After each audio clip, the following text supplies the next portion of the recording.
Alright guys, welcome back. So I'm going to show you real quick how we're going to install these rings on a Polaris Slingshot. So this is one that the guys dropped off to me, and we're going to get ready to mount on this is the front passenger wheel.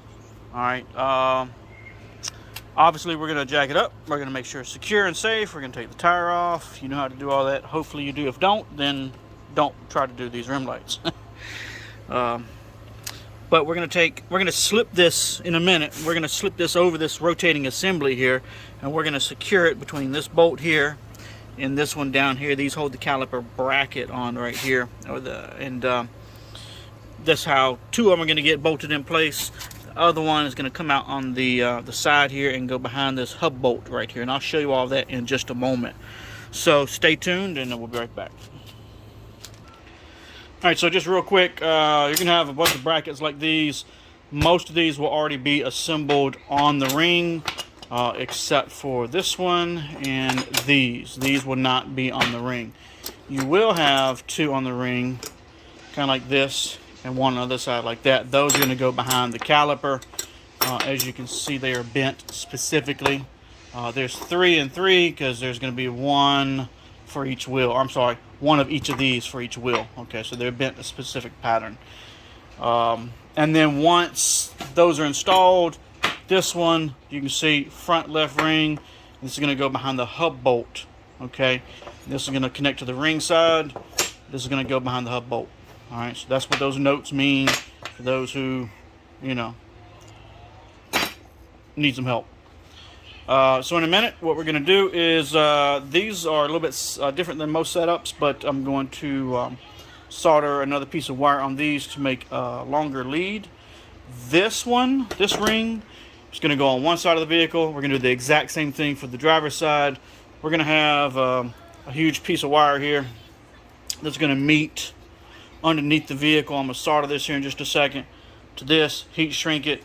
But that's going to meet up under the vehicle around the power steering pump, up under that, the electric power steering pump, and we'll tie those together and then go down the chassis to the battery compartment. Okay, so I'll show you all that in a moment. Let me do this, and then we'll get to mounting this ring, and we'll keep going forward to help you guys out through an install process. All right.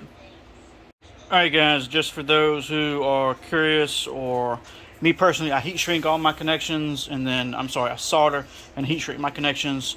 This makes them secure. They'll never come loose. They'll never corrode, and they'll be waterproof, right? So what I did here is I took this, wrapped it around that, and then we soldered it together.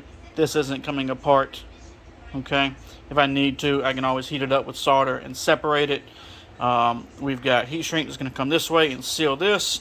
Once all 3 of these are done, we're going to take this piece of heat shrink, slide all the way down, and cover all 3 of them like that. Okay, and then I got another piece that's going to go on top, and it's going to be black, so it's going to be triple sealed. Again, no worry about moisture, water, anything like that. A good permanent solid connection. So anyway, stay tuned, and we're going to keep moving forward. If you want to, I've got 3-piece quick disconnects. It does add to the price because, you know, we got to solder and heat shrink all this stuff together. From a future removal standpoint or brake service standpoint, not even really brake service, because you can just move the ring, take it loose and move the ring back so you can still get to your brakes. So we don't really get into a lot of quick disconnects. And that also keeps the price low, right? So try not to change the price on anything. But anyway, I'll go over how that works here in a minute, but we're going to keep moving forward. Be right back. Alright guys, so as you can see, all the connections are soldered. So we're going to slide the heat shrink, get the heat gun out, seal them, and we're going to keep going, so I'll be right back again. Alright guys, one quick tip. Right here, what I did is I skinned the other end of the wire. Like that. And then basically I pull on the insulation to slide the insulation back so it gets as close to this joint as possible, okay? And then we're just going to slide, probably won't be able to do this one-handed. We're going to slide this down, cover it, heat shrink it, and that way to seal this whole piece. And then we'll get another big black piece that's going to slide on from this end and go all the way down and cover it. All right, so trying to make the best of this video, so just kind of bear with me here so I can help you guys who are having a problem with the installation process. All right, be right back. All right, guys, so typically when you get your ring, this is what it's going to look like, right? So you'll have your wire attached, you're going to have your lights all the way around it, your ring. These will be your 2 caliber brackets. These will be loose, okay? I've had guys hit me up wanting to know why they're broken, or, you know, did I forget to do something? No, they're loose for a reason. They're loose so that when you slip them over the ring, it makes it easier to install behind each caliper bolt. Also, if I go ahead and tighten this up and secure it, it raises this ring by 1.5 inches in height. The bigger the box, the more shipping cost. Alright? So if we lay these down this way, I can lay a piece of flat cardboard on top, and I put another ring. And then the 3rd, or the 4th, or the 5th, or the 6th ring. How many ever you get, and how many ever kits you get. So this serves 2 purposes. Alright? But basically this is real easy, because you're going to snug it up so that it just kind of wiggles a little bit. You just want a little bit of room. And then we're going to go outside here in a minute, and I'm going to show you how to take off 1 caliper bolt, slip it behind it, hold it in place, secure it, and then do the other caliper bolt. So we'll come back in just a minute outside on the vehicle and keep rocking. Alright guys, so we got everything put together. This is how our ring looks. These guys are just slightly loose, okay? And that way we can make any adjustments once we go to take these caliper bolts off. Now, unless you want to fight with it, you take 1 caliper bolt off at a time. Otherwise, your whole caliper's going to fall off. And now you got to balance the ring, the caliper bolts, and the caliper all at the same time. So, we're going to slide this over just like that. Okay? We're going to line those up. This is how it's pretty much going to mount, and it'll be centered.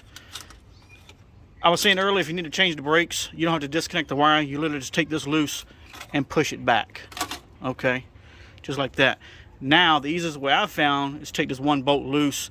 You can take this one all the way out, loosen this one, your caliper will slide backwards, and you can get to your brake pads and push your piston in, and so forth and so on. If you want to take both of them off, that's totally up to you. The other bracket, which is this L bracket, will go like this, okay? So you can see how it's going to go behind that bolt, and it's going to come out so that you can connect it to the ring. Simple as that. Stupid simple process, right? So give me a second, I'm going to get all this bolted up, and we'll show you what it looks like here in just a second. Alright guys, so here's what the ring looks like mounted. Now typically it wouldn't be this close to this bracket, but this Slingshot has 17-inch front rims, which means the ring has to be much smaller than normal. So typically you won't have this same setup, but the install process will be the same, and let me show you what I'm talking about. So you've got 1 bracket here that goes to that back hub bolt. I'll show you that in a moment. And then you got a bracket here and a bracket at the bottom of this, which go through the 2 caliper bracket bolts. All right, so let's see if we can show those off. All right, so again, we see from here going to this hub bolt right there. See if I can get that to focus. All right, so that's the top hub bolt it goes into, just a standard bracket. And then, see if I can see this here. All right, so we can see the 1 bracket here, which goes into the caliper bolt, and we've got 1 more right down here, which goes into the caliper bolt. So real simple process. Slide the ring on first, mount these 2 right here, and then we're going to do the hub bolt. All right, once you do that, then you can proceed with your wiring. Basically, this wire here is going to go all the way across the chassis to the other side. All right guys, so next step, up under the Slingshot. Now we've got these, I've got the front, both rims mounted. All right, I showed you like in the other part of the video. We took just the sorry you're getting tired and it's dark, fighting the mosquitoes, but I got the cable zip tied to the brake line, comes all the way around. Same thing for the other side, comes up. I'm using some of the holes in the chassis to, to guide this through, and a lot of this will be zip tied and secured in place. Okay. Same thing. All right, so we'll have 3 wires right here at this junction. Always in the instructions, I tell you guys to do your connections right up under the power steering pump, because there's a brake line right here, a metal line that is real easy to zip tie your connections to. There's plenty of space right here to roll up your wire if you want to keep some extra for future usage, and you can zip tie it a couple different places. You got a hole in the chassis here, one there. You got your round bar chassis right here. You got your brake line. Plenty of places to zip tie and secure everything in place. Okay, so we got one brake line that goes all the way over to the passenger side. I'm sorry, not brake line. We got one cable that goes all the way to the passenger side tire. We got one cable here that goes to the driver's side tire. I've got one cable here that goes all the way down, and again, this will be zip tied and secured in place all the way back to the back battery compartment. Okay, so what we're going to do is we're going to take this and I'm going to cut and strip these back, red to red, black to black, blue to blue. Simple as that. Right here, normally I do not solder these connections that are going to be right here, okay, because it's an awkward place to get to up under the vehicle. Yes, I could do it. I've got enough cable hanging down that I could do that if I wanted to. I've got some 3M heat shrink butt splices that you can crimp, or I've got some heat shrink butt splices that once you heat up, there's a little bit of solder in them, and it will automatically solder all these wires together and heat shrink and seal and waterproof all in one. And then I will just roll these up, zip tie them right here, and that'll be done. So we've got both the front passenger, the front driver's side tied together right here with this wire. There's one wire going all the way down the chassis to the battery compartment, and I'll show you what we're going to do next. All right, guys, so that's it right there. That's how you do it. Real simple. I tell you now, this is probably the number one place where people will mess up, is when it comes to tying the wires together. Red to red, black to black, blue to blue. Okay, it's negative, positive. That's data connection. That's it. All right. But when I troubleshoot with people, the few who do have issues, like 100% of the time, I mean, I've never had a bad component, because we test everything like 3 times, 4 times before they ship out, right? But the number one issue will be connections that people make, and it's so super simple, and this is all it is right here. Okay, now you can go ahead and you can tin these and solder them together, or you can use your little 3M, your white caps, like crimp caps. If you do that, use a little bit of dielectric grease in there and then crimp them together. You can use butt splices. If you just want to use one end of the butt splice, slide it on there and crimp it, you can do that. Solder and heat shrink, you can do that. I am going to use some soldered heat shrink, and again, I'll show you those here in a little bit, but it's just as simple as that. I will then zip tie all these wires together, roll them up, zip tie them right up here, and that's it. At that point, I'm going down the chassis, and we're going to make our connections down there and zip tying everything along the way to make sure it's secured so nothing gets snagged going down the road. But that's it. So, a lot of times we get questions, how do you make connections? That's how I do it. Yes, I could use quick disconnects. I could use, a 3 or 4 pin waterproof barrel connector. Yeah, I could. The problem is they're really expensive. I'd have to add that to the cost. If someone wants me to do that, I'll gladly do it for them, so they don't have to do all this. They can just screw them together or clip them together and keep right on rocking.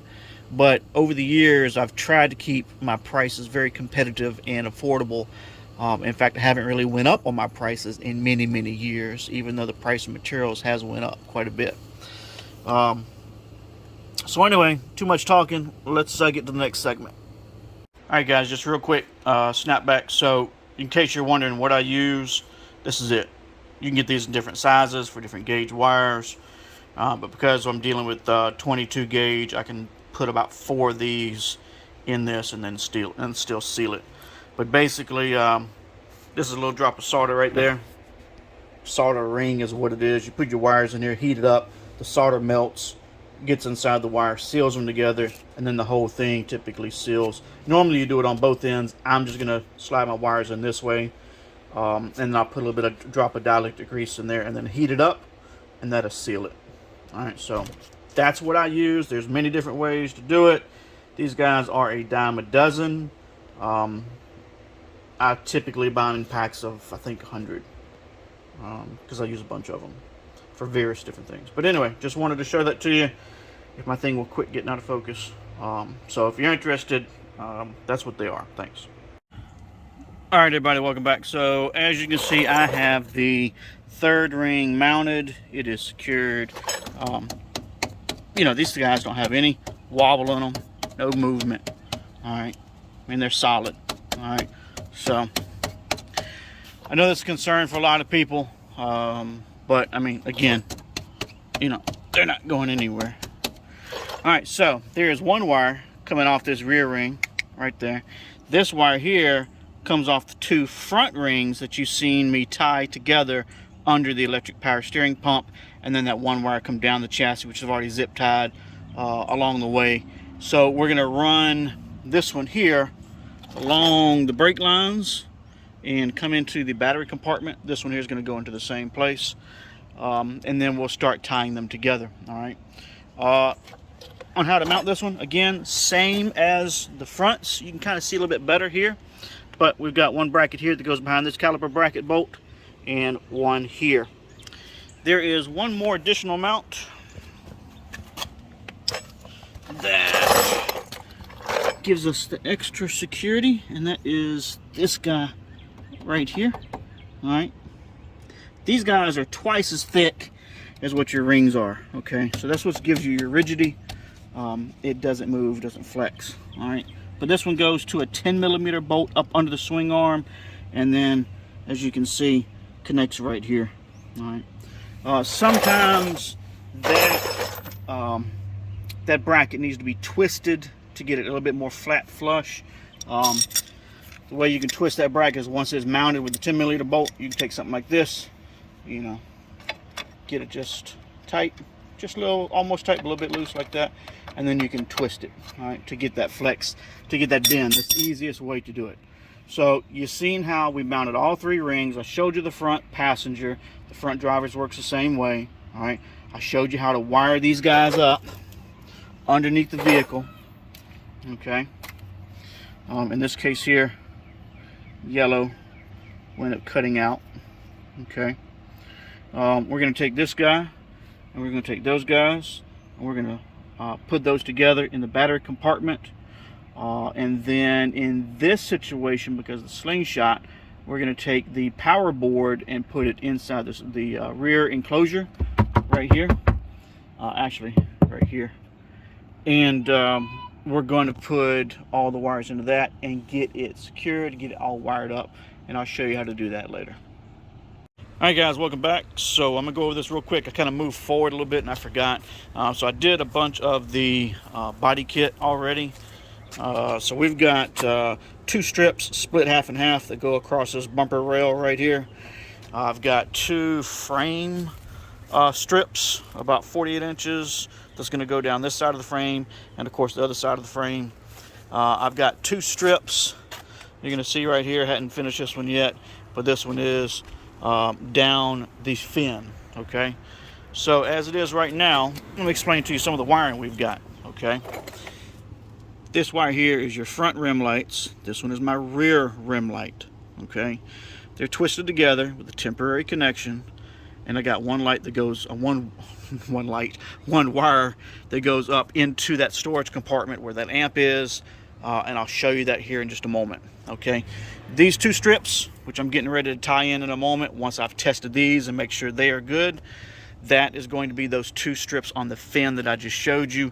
This wire here is going to tie in all four of those strips that we talked about up front. Okay, the two frame strips and the two strips across the lower bumper. Okay, all of those are tied together and junctioned right there at the underneath the power steering pump, just like we did last time. And I got one wire comes all the way down, and that's going to be this wire right here. So this one wire ties all four of those strips together. I know we're not focusing here.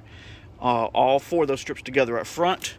These two strips are for the fin I'll tie all those together in a moment with one wire, and then we'll go again back in through the storage compartment and tie those into the controller. Okay. You can tie them all together and do one wire going into the control box if you want. I do mine separate. That way I can separate my body kit from my rim kit if I choose to separate them. Or maybe later on down the road, say some of your frame lights aren't working, you hit some rocks, or you put your jack up under there incorrectly, you damage them, whatever, okay? Instead of disconnecting all of them, then you can separate just the body kit from the rim kit. All right, so what we've done, we've used an existing hole here. He had a couple of holes already where they did their amp install, so we just went ahead and used that one there. So this is the wire you've seen down below, which is the one wire that ties together all 3 rim lights for this particular Slingshot. Okay, remember, on those rim lights you have a red, a black, and a blue wire. That's what you see right there, a red, a black, and a blue. Okay, this is a 5-position terminal strip. This is probably what you'll have, unless you have a really big kit where you have multiple power supplies, and then I may use a 10-position terminal strip. All right, but basically this is upside down how you'll normally see it. Okay, but this is position 1, 2, 3, 4, and 5. 1 being the red wire that comes from the rim lights. This is a 5-volt wire on this particular setup. This is the ground wire. This is the black wire from your rim lights that goes to position number 2. Position number 3 and 4 go to this two-pin terminal. All right, this is just a standard quick disconnect. You got these guys on all kinds of stuff on the market, but we use these as a quick disconnect to this control board. This is pre-wired for you, and there'll be another end that goes to this. In fact, it is right there. Okay, and that will plug into this. This will give power and ground to this control board through this terminal strip. Okay, so you should not have to do anything with positions 3 or 4. Okay, do not think your lights are going to be brighter and take your 5-volt wire from your rim lights, this red wire, and put it over here. You will blow every one of your LEDs or diodes in those LEDs. You'll hear them pop. I mean, pop, pop, pop, pop. They'll fry. Don't do that. Position number 5 is the blue wire from your rim lights. This is your data connection. It is just as simple as that. Technically, all you have to do is hook up 3 wires. Red, black, and blue. That's it. This piece here is already going to be pre-wired for you. I do this so you don't have to do anything here, so no one can accidentally take this wire and put it over here, and again, you'll fry everything. So that's just as simple as that. So in just a moment, we're going to finish wiring this up once I get everything tested. If you connect everything all together at one time, I understand you think that's faster, but if you come up with a problem, it's going to take you a hell of a lot longer trying to isolate and troubleshoot, find your issue. So we connect a few things at a time until we get 100%, just to make sure we're 100%. Even though all the lights are tested before I send them to you, the control board, the power supplies, and everything's tested before I send them to you, I know all that's good. Okay, in the instruction it tells you how to bench test all that so that you know it's good before you get to the install process. And again, the reason why is because if you hook all this stuff up here, well, if you hook it up on your bench and everything works, but then you hook it up here and it doesn't work, then that tells you that you probably got some bad connections somewhere. Okay, so you want to start going through those connections and find out what you did. You shouldn't have any, honestly. I've never hooked anything up and had a problem, because you see how easy it is. Red, black, blue. Just as simple as that. I'll solder and heat shrink these here in a moment. Once I know my connections are solid, once I know all my lights work, and we'll be good to go. But that is how you wire up this control board. Okay, 1, 2, 3, 4, 5. Red wire from the rim lights, black wire from the rim lights, black wire to your ground, red wire to your battery. That's this 2-pin connector. And number 5 is your blue wire for your rim lights. That's it. It's really simple. It's hard to screw up, but I'm making this video because unfortunately we have some issues sometimes. Okay, I can pretty much walk you through anything over the phone, but I'm hoping this visual will give you guys a guide on how to do it. So anyway, stay tuned. I'll come back in a minute once we get everything buttoned up, tested 100%, and we'll get it rocking and rolling and get you some more video. Alright guys, so just quick update. So we got everything turned on, we got the REM lights connected to the power board like you've seen just a moment ago, power everything up, and this is what we got. Now this is set for program 102, which is what I use. I'm familiar with it because my Slingshot is purple. This is one of the patterns that I use quite a bit. You can speed this up, slow it down, you can dim them down, brighten them up. There's other programs that you can use. Excuse me. But what I want you to see is it's just that simple, right? If you do your install right, if you're neat, if you're organized, if you pay attention to your connections, you won't have any issues.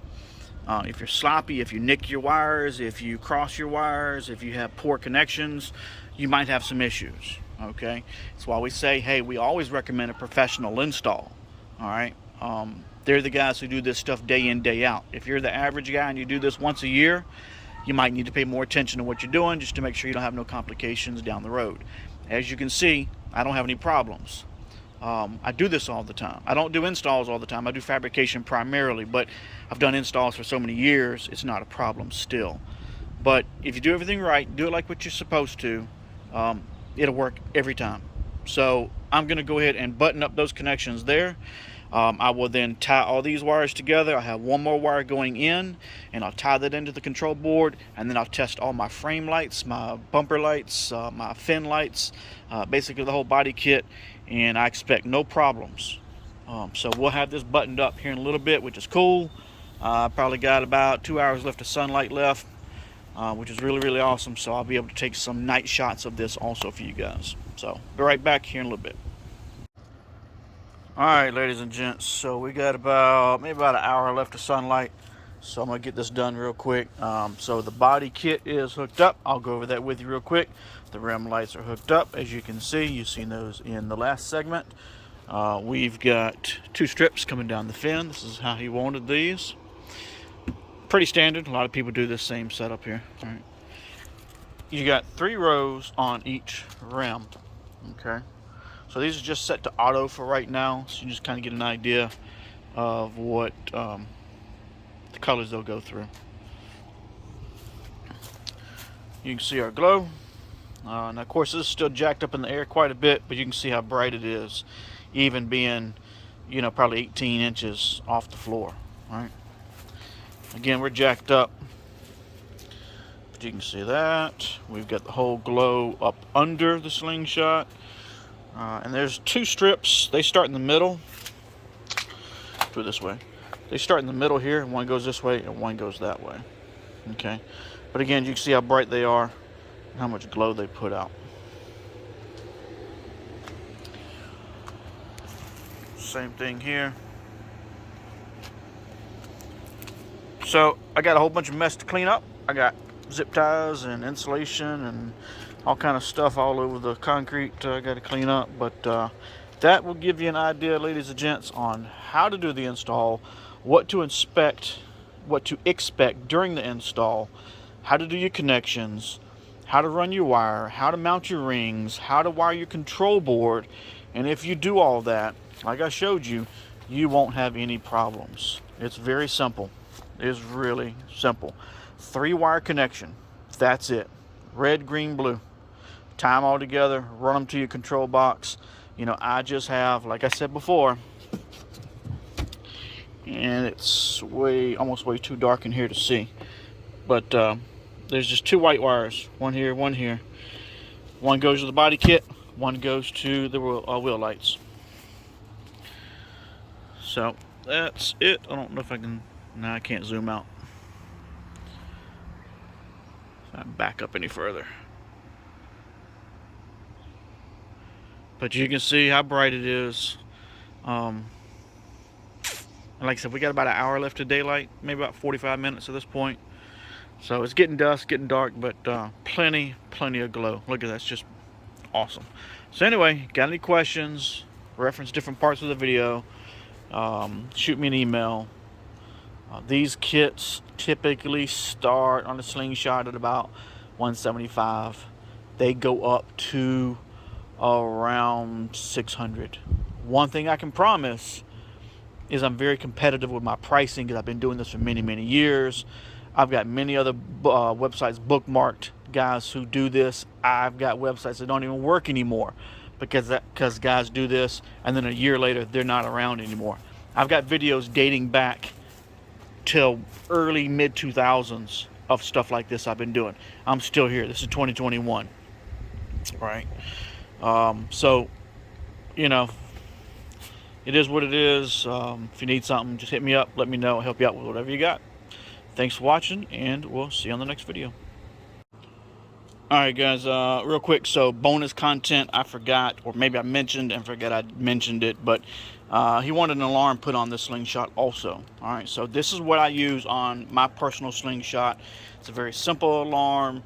It's got more inputs and outputs than what you will ever use on this slingshot, I promise.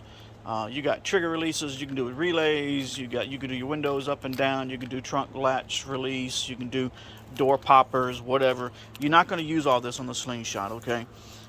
It has a built-in shock sensor, which is electronically adjustable, but by default it is very sensitive and it works really good, okay? This thing comes with a wiring harness with a ton of wires on it. The only thing you need to worry about, the only thing you need to connect is red, constant power, white to your lights, which is positive, brown to your alarm, and then black, of course, is ground. That's it. So it's a 4-wire hookup. That's all you need. You don't need anything else.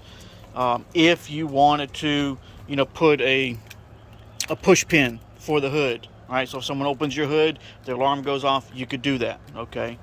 But that's just as simple as it gets, right? So this is where I put the alarm, or the siren, excuse me, okay? We've got all the wires ran. Where I mount it, okay? So where I mount this always is right up under here.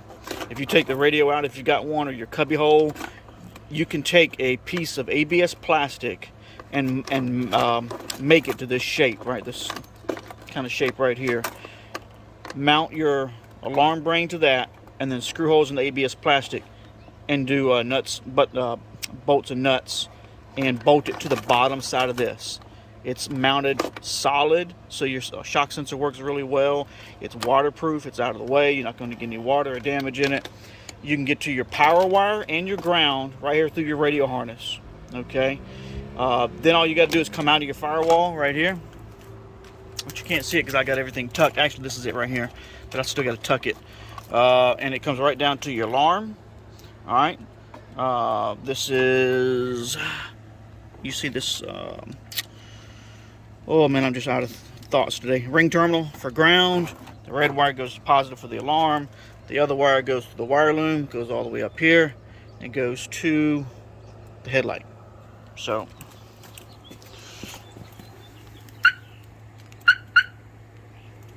simple as that. All right, that's what your remote looks like. So if you guys want something really good, I see it all the time on the Facebook groups and the forums. Oh, what alarm do I use? And these guys suggest the Polaris alarm and Viper alarms and DEI, and they're great, don't get me wrong, but they're not as good as 40 bucks, and it works. I've used them before. I've used them on my slingshot. I'll put one here, so hopefully this will help you guys out, because you don't need to go spending a ton of money. Thanks for watching. See you on the next video.